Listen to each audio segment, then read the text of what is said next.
ঢাকা।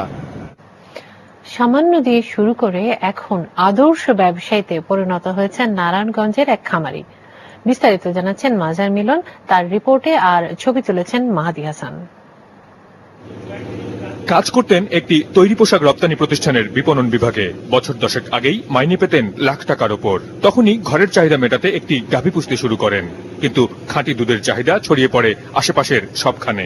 একটি দুটি করে এভাবেই মাত্র 10 বছরে রাজুর খামারে গাভীর সংখ্যা দাঁড়ায় 200-র কাছাকাছি। চাকরি থেকে হাত গুটিয়ে রাজু বনে যান পুরোদস্তুর খামারি।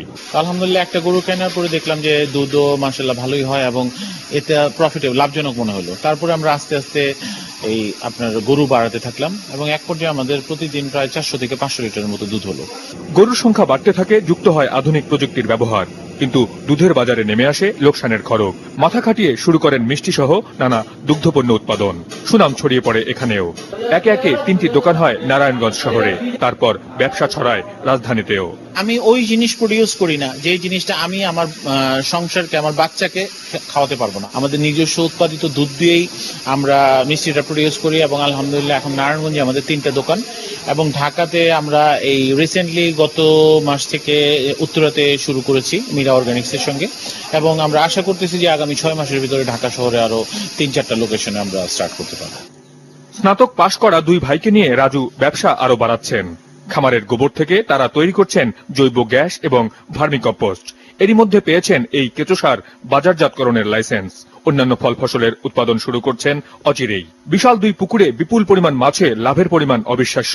সব মিলিয়ে রাজধানীর উপকণ্ঠেই আদর্শ এক সমন্বিত খামারের চেহারা পেয়েছে এটি।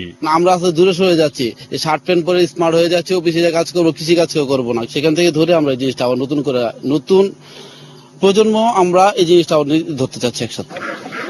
হাঁস, ছাগল, ভেড়া থেকে শুরু করে এবার গরু মোটা তাজাকরণের পথে হাঁটছেন রাজু ও তার ভাইয়েরা। উদ্বুদ্ধ হয়ে বিভিন্ন এলাকা থেকে তা দেখতে ও পরামর্শ নিতে আসছেন নানা বয়সী উদ্যোক্তারা। ঢাকা বিশ্ববিদ্যালয়ের 2 তরুণের দেখা মিলল সেখানেই। পড়াশোনা শেষ করে চাকরি বাকরির পিছনে না ঘুরে নিজে কিছু করা যায় কিনা এরকম, তো সেদিক দিয়ে আমরা নিজেরাও কিছু ছোটখাটো চেষ্টা চালাচ্ছি। তো রাজু ভাইয়ের ফার্মের গল্প শুনছি অনেক, যে তাই আজকে ভিজিট করতে আসলাম। প্রায় প্রত্যেক বছরই দেশের বিভিন্ন এলাকায় দুধ থেকে শুরু করে অন্যান্য কৃষি পণ্যের ন্যায্য মূল্য পাওয়া নিয়ে কৃষকদের হাহাকার শোনা যায়।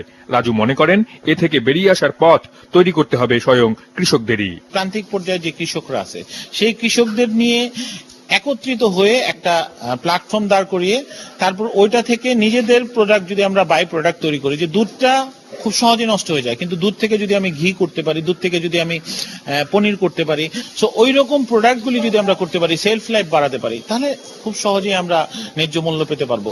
ফসলের মাঠ থেকে বাজার পর্যন্ত যতবার এক একটি কৃষি পণ্যের হাত বদল হবে, উৎপাদন মূল্যের অনুপাতে সেটির ভোক্তা পর্যায়ের মূল্য কেমন থাকবে, সবকিছুরই লাগাম থাকবে কৃষক ও উৎপাদকদের হাতে। এমন একটি বাজার ব্যবস্থা সৃষ্টিতে নতুন উদাহরণ সৃষ্টি করতে চান নারায়ণগঞ্জের কর্পোরেট কৃষক আবু আব্দুল্লাহ রাজু।